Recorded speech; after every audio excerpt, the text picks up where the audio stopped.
India has acknowledged for the first time that a double mutant variant may be fueling its COVID-19 crisis. Daily deaths and infections have hit new highs again, dashing hopes that the outbreak had peaked. More than 412,000 cases have emerged in the last 24 hours. Ishan Garg reports. India recorded its highest death tally today. Close to 4,000 fatalities in the past 24 hours, and experts say the real numbers could be way higher. The government is attributing the spike in cases, at least partially, to the double mutant variant of coronavirus. B.1.617, the variant first discovered in India, is believed to be the dominant strain here.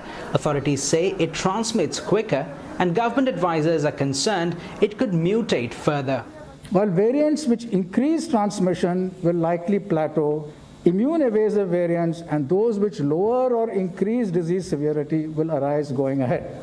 For now, Mr. Raghavan claims that both vaccines being deployed in the country, the Oxford AstraZeneca jab and the locally made Covaxin, are effective against the B.1.617 variant. But in the future, they may need to be upgraded. And while experts say India's second wave has not peaked yet, officials warn that there will surely be a third wave. They're not sure when it will hit, though. India's Supreme Court is asking the federal government to begin preparing for it, noting that the younger population could be especially vulnerable to it. Meanwhile, more than a month into the second wave, the crunch of resources is still paralyzing. Hospitals are struggling to accommodate patients, and the capital city is teetering on the border of a calamity as oxygen shortages continue to plague the healthcare facilities.